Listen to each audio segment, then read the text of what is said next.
O vídeo que apresentaremos destaca um caminhão, considerado uma das invenções militares mais notáveis. Diariamente, realizamos ações simples, como abrir um zíper, aquecer alimentos no micro-ondas ou capturar uma selfie, muitas vezes sem perceber que tais inovações surgiram de necessidades militares.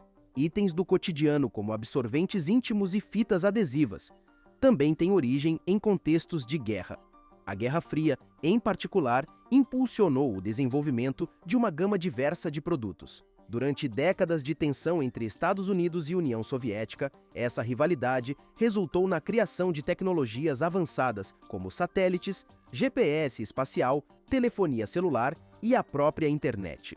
O setor aeroespacial é frequentemente celebrado como um dos maiores símbolos do poder tecnológico soviético.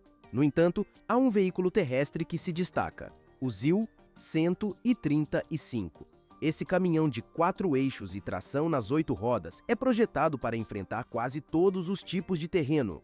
Com uma engenharia complexa, ele ainda é usado em alguns países atualmente. Por que os soviéticos desenvolveram essa máquina impressionante? Quais características fazem desse caminhão um exemplar único? Continua em produção? Muitos desconhecem, mas Estados Unidos e Rússia, anteriormente conhecida como União Soviética, são países vizinhos. Uma distância de 85 quilômetros separa o estado americano do Alasca da península de Chukotka, na Rússia.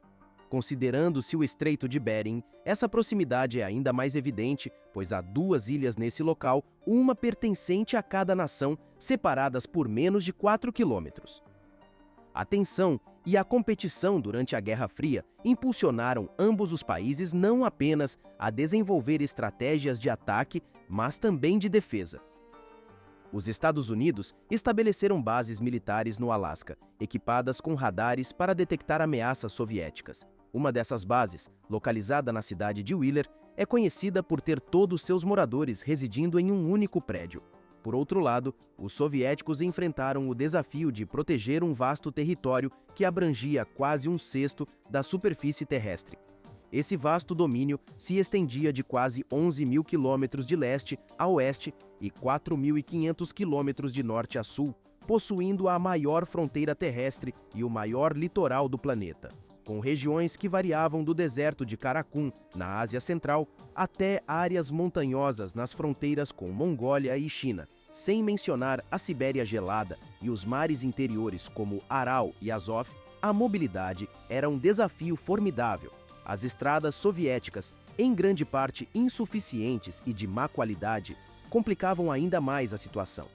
A necessidade de fortalecer a defesa nacional ficou clara com a Segunda Guerra Mundial e a invasão nazista, tornando-se uma prioridade com o início da Guerra Fria.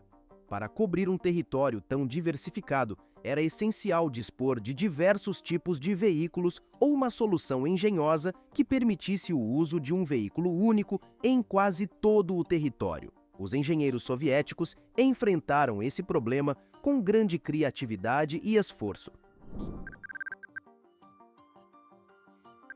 Logo após o término da Segunda Guerra Mundial, as forças armadas soviéticas começaram a trabalhar em um caminhão de carga para áreas remotas. A fabricante estatal ZIS foi encarregada de desenvolver esse veículo. Em 1955, surgiu o ZIS-134, um caminhão com 8 rodas distribuídas em 4 eixos. Esse protótipo apresentou excelente desempenho em diferentes terrenos, inclusive na neve, devido a esse diâmetro dos pneus, que era de 1,30 m. O caminhão ultrapassava obstáculos como valas e trincheiras de até 1,5 m. Contudo, o projeto não evoluiu além dos protótipos, pois os motores não eram economicamente viáveis nem confiáveis mecanicamente. Além disso, a capacidade de carga de apenas 3 toneladas era insuficiente para um veículo de 10 toneladas. Em resposta, os engenheiros, sob a liderança de Vital Andrich, revisaram o projeto. Durante esse período, a ZIS mudou seu nome para ZIL. Assim, nasceu o ZIL-135, que, apesar de usar o mesmo chassi dos protótipos anteriores, era um modelo anfíbio, capaz de operar tanto em terra quanto em água. O primeiro protótipo foi produzido em 1958, porém, as necessidades do exército haviam mudado, e o novo foco era transportar mísseis Luna-M. Os mísseis pesavam cerca de 2.500 kg e tinham quase 10 metros de comprimento. Os desafios aumentaram devido à estrutura de lançamento e a esse novo design da carroceria. Nos testes iniciais, o veículo apresentou instabilidade. O centro de gravidade elevado contribuía para o risco de capotamento, o que levou os designers a buscar soluções para abaixar esse ponto crucial. Para estabilizar o ZIL 135, uma solução pouco convencional foi adotada: a remoção das suspensões, fixando os eixos diretamente no chassi. A redução da altura resultante melhorou a estabilidade. Para suprir a falta de suspensão, foi adicionado um sistema que ajustava a pressão dos pneus em movimento, permitindo que eles amortecessem os impactos mais eficazmente. Esta foi apenas uma das inovações notáveis. Outra mudança significativa estava nas rodas. A distância entre os eixos centrais foi reduzida, e o eixo traseiro se tornou direcional, girando em sentido contrário.